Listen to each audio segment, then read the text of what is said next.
Hi, it's Tim Hagen from Progress Coaching, and welcome to another episode of Coaching Conversations.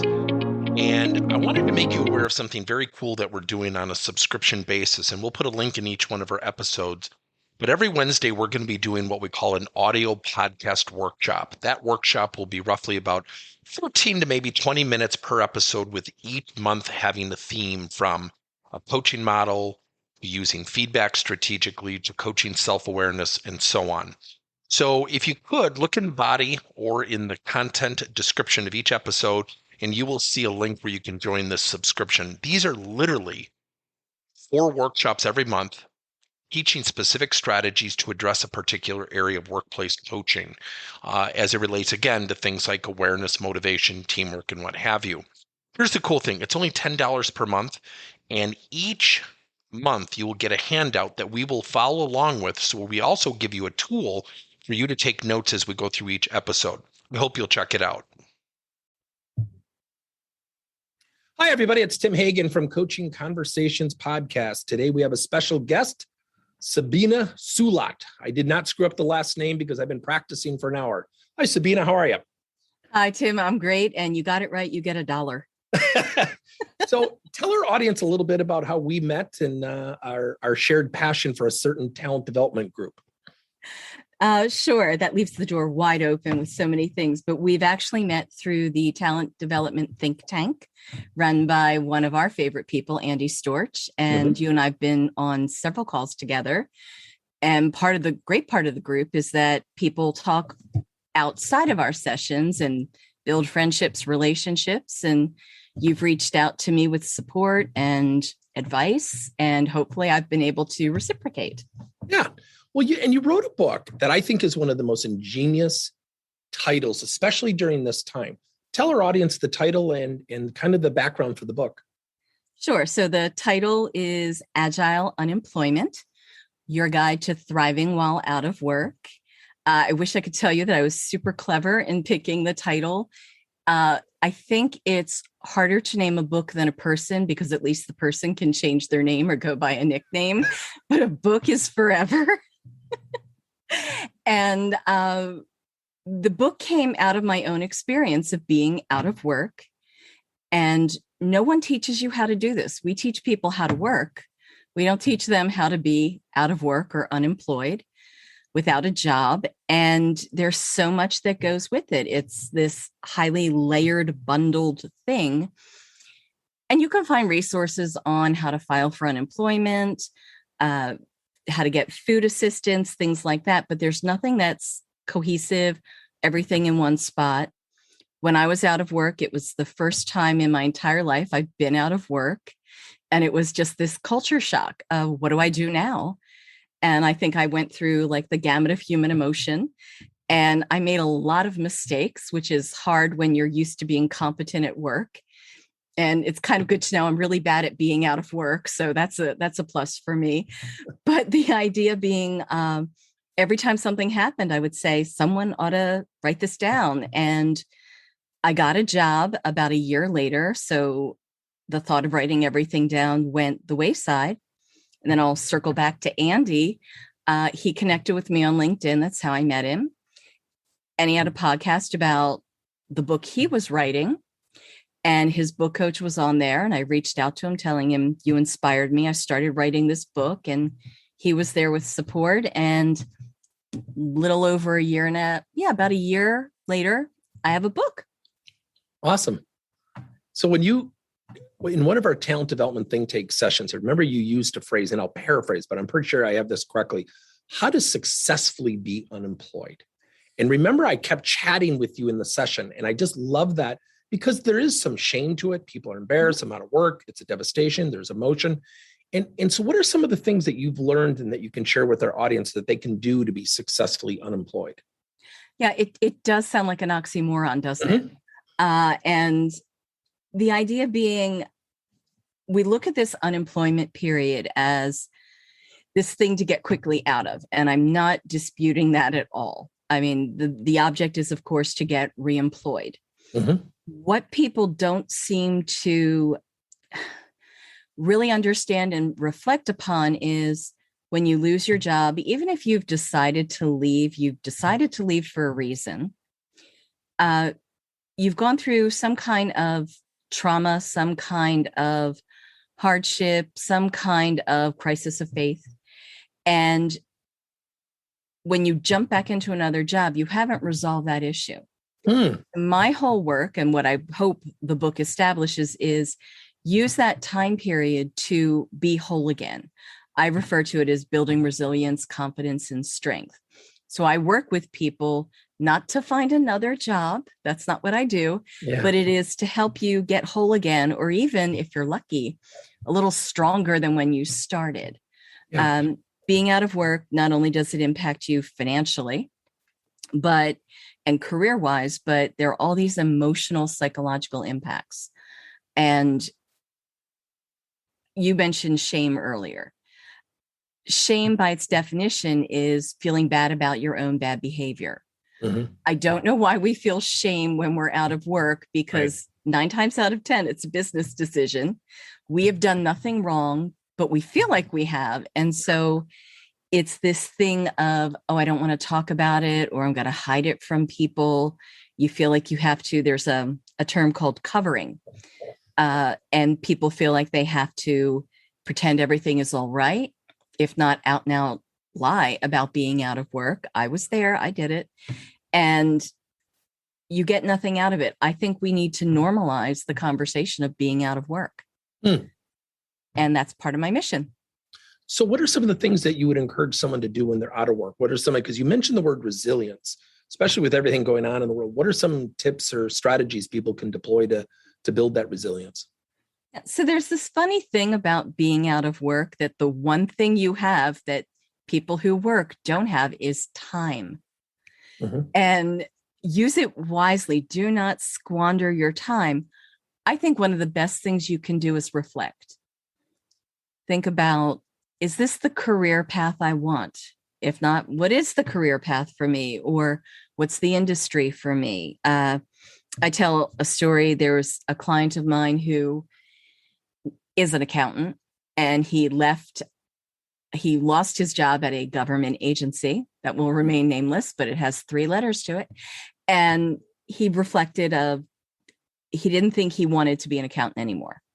When we talked, he said, he really enjoyed volunteering and getting involved with the community. And he really was drawn to this nonprofit that he started to volunteer for. Well, they needed an accountant. But he's so happy now. He got that job. And it wasn't what he did, it was where he did it. But it was that reflection that he understood, oh, okay, I have a skill. I can contribute to an organization I love with something I have that no one else there has, and not feel like I'm, selling my soul to the devil. And it's that reflection. It's that realizing for him, he left an unhappy situation, found himself, so to speak, and now he's happier. So it's using that time to build a skill set, discover who you are. How about this? Self-care. We do not take care of ourselves. Right. We spend more time at work than doing anything else. And I think you need to heal while you're unemployed. And we're in survival mode where we're trying to, I get paying bills and everything else, but you can also look for a job and do self-care, do reflection, do personal, professional development. Don't waste this time period. That way you will go back to work stronger than ever.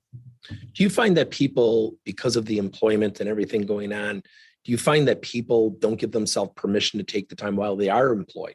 They're almost at the mercy of the job. And I know I'm kind of putting words in your mouth, but it's an interesting thought. No, I completely agree with you. I am an example of that. So after a year of being out of work, I got a great job with a global organization. And I had done all of this. I had this routine I write about of self-care. I read for pleasure. I journaled. I, ate proper meals. It was great. Then I went back to work, and that went the wayside within 2 weeks. I had these grandiose ideas. Oh, I'll drive into work early and I'll meditate in one of the conference rooms before I go to work. That never happened.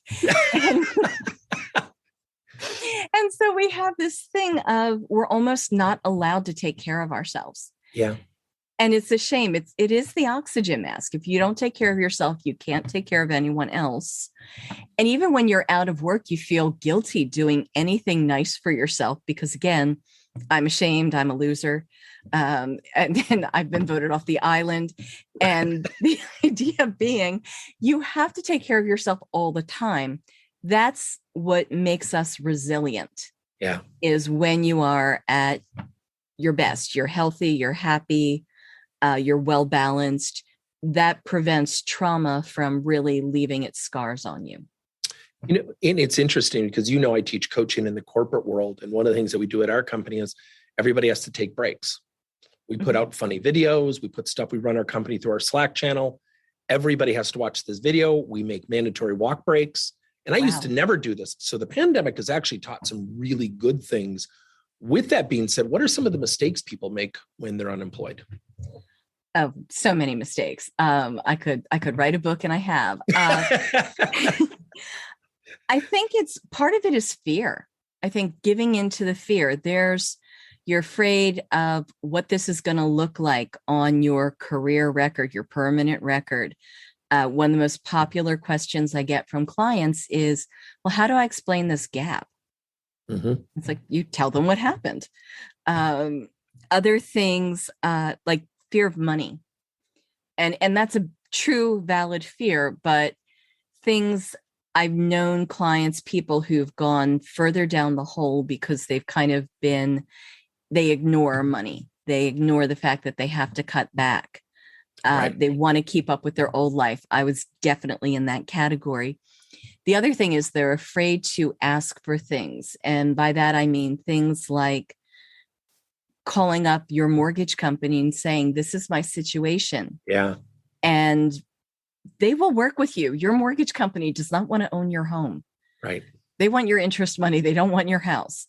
Same with, credit card companies. Yeah. I had an issue where I thought, well, my car payment's getting to be a little, that can't be the thing to go. I need my car because I'm looking for work, but it's a lot of money every month. I called my car, the bank that had the loan on my car. They were more than willing to work with me. Yeah. They were like, yeah, thanks for calling us. And that was a hard phone call to make. Yeah. Because I grew up in one of those families where probably one of the biggest sins is that you can no longer sustain yourself. Right. You're not supposed to ask for help. Guess what? You are supposed to ask for help. Do it.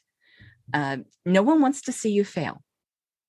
Well, and it's amazing during this time, and it's probably how you and I got to know each other, is how helpful people can be. That it's almost been surprising the last 2 years.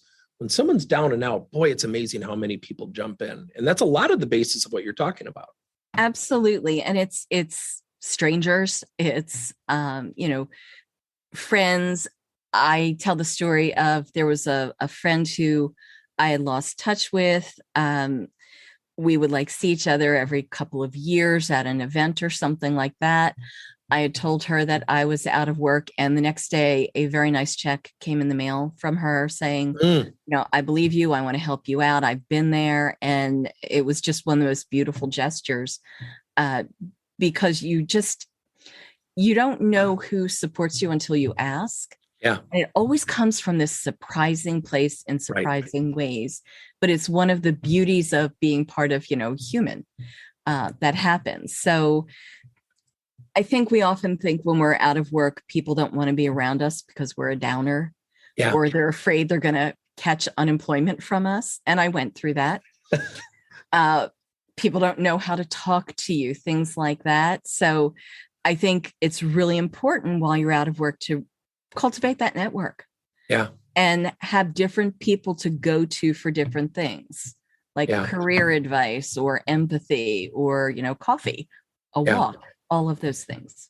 So when somebody has a friend, if you were to advise our audience and somebody has a friend who loses their job, what's the first bit of advice you would give that person to help the person who's lost his or her job? I'm so glad you asked. I actually have a whole chapter in the book dedicated to this because it's a great question, because that's the other reason why people ignore people out of work or avoid them. They don't know what to do. Right. And here's the thing. You don't have to do anything. You be the same friend that you've always been. Check in on somebody. Offer to take them to a movie. Invite them over for dinner, a walk.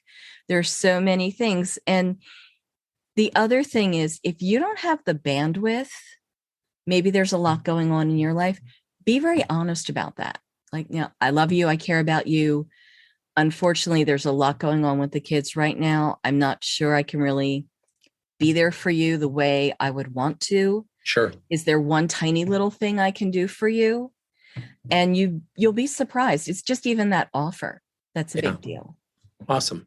So tell us about where our audience can get the book. Where everything in the world is sold on Amazon. Okay. I will say this, it is a kick to see myself as an Amazon search. Okay. I really do like that. But you can find it on Amazon. It's in every format available. It's also on any Barnes & Noble, Book Hub, you name it, it's there. Awesome. So how do people get a hold of you? You can get hold of me on LinkedIn. Okay. You can get hold of me on my website, reworkingworks.com. I'm sure Tim will have some information as to how to get in touch with me. I will. And just reach out. I love talking to people about how to build resiliency during any period, let alone when you're out of work. Awesome. Well, thanks for your time today. It's been a great conversation. Thank you. It's a pleasure. Thank you for listening to another episode of Coaching Conversations by Tim Hagen and Progress Coaching. Now, our company is always coming out with new and innovative solutions to help leaders coach their employees. And recently, we just created a new service called Coach to You, where leaders can pick and choose topics and assign 7 to 21-day programs for employees to learn and, more importantly, apply actions and then reflect and share what they're going to do going forward as a result of the learning. It's called Coach to You. We're literally bringing coaching to your employees. If you're intrigued, we'll have a link in each one of our episodes where you can get more information. And again, thank you so much for listening to another episode.